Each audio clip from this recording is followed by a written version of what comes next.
Hi, I'm Tom Jones and welcome to another one of my free art lessons here in Yellowstone. We're painting Animals of Yellowstone, and it wouldn't be complete if we didn't include a horse. So I'm going to show you a simple approach on how to paint a horse. I've got a rough sketch drawn here, and I'm going to paint most of the horse detail using a brush and paper, and a brush and paint. So come on and join me as I start. I'm going to pick up, in this case, a little bit of my yellow ochre. And I'm going to do this basically in some ochres and browns. So I'll just get started by putting in a little bit of color here and there. And I'm going to use a variety of color. A little bit of yellow ochre. Now I'll start and use just a little bit of my burnt sienna. And we'll add a little bit of that to the mix. Now keep in mind that obviously we're going to paint the mane of the horse a little bit darker. So we want to keep this fairly light in certain areas. So what we want to do is to put in a little bit of color. Remember, it's a good idea to have good references. So I would suggest to you get good references on horses and so forth before you start sketching them. It's a good idea to do that so that they look somewhat realistic. But I'll show you how to approach it with the color anyway. So what I'm going to do is I have a choice here now. I might make this a pinto. So we can do that as well. So let's try that. That might be interesting. So let's put a little color in here and there. They're very common. I think it's the most beautiful of all the horses. So we'll do that for you. Just a little bit of color here and there, mostly darker colors, but a little bit of white here and there makes for an interesting horse. Just come along with me as we do this. We'll put a little bit of the mane in it. I may have to take a break and let it dry a little bit before I do some of the detail, but we'll put just a little bit of the detail in for you now. A little bit of the mane sticking up this way won't hurt. Horses are a lot of fun for me. I think it's an incredibly magnificent animal, and I usually add those when I do a Western type painting anyway. So I'll put a little bit of the tail of the horse in, do that for you. And then a couple of areas I'm going to make a little darker. This particular leg on the other side is going to be darker.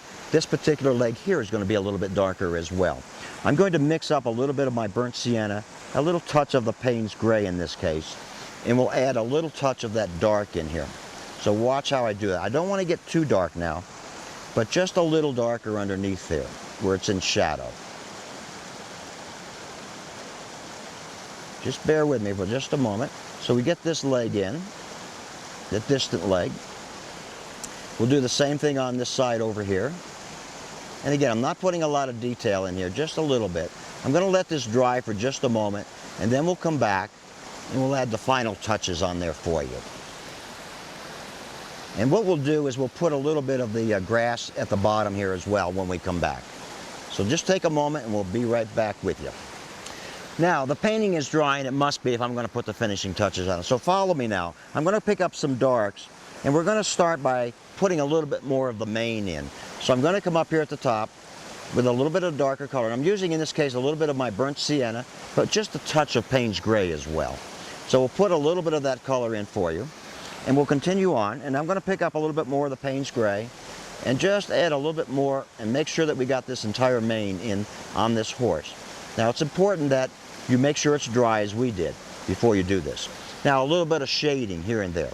So we're going to pick up a little bit more of the burnt sienna and a little bit more shading underneath the darker areas, such as under the face of the horse, the head of the horse right here. Just a couple of areas. Don't get too detailed now, just a little bit here and there. A little bit more here and there on the legs. Just a little bit more shape here and there. A little bit more on the haunches here, just slightly, not a lot. Doesn't take a lot of detail to finish it out. Now what I'm going to do is I'm going to put a little grass under the horse here just to anchor it. So we'll do that, and then that'll finish this particular exercise on how to paint a horse. Now, you could paint the horse, you could put a saddle on him, you can put a bridle on him. You can do all of those things. You can have a rider and all that. That's fine. But this is the basics of how to paint this particular horse. Just a little more shadow or shading underneath the horse for some finishing touches here. Just a little bit, not much. Then we'll go ahead and put the grass in. So I'm going to pick up a little bit of yellow, a little bit of green, just a suggestion underneath the horse. Now there would be a little bit of a shadow under the horse. So we're going to add just a little bit more darker color to it, not a lot, but just slightly darker under the horse. Elsewhere it might be a little lighter. So we'll pick up a little bit of the yellow and put just a little bit of that in. You can be as elaborate or as simple, but remember, this is designed just to be a simple lesson on how to paint a horse. You can be more detailed in your painting experiences if you wish, but this will help get you started on where to go with regards to starting and painting a simple horse like this. I hope you've enjoyed this very easy lesson on painting a horse, and I hope you'll join me in the future. Thanks. I'm Tom Jones.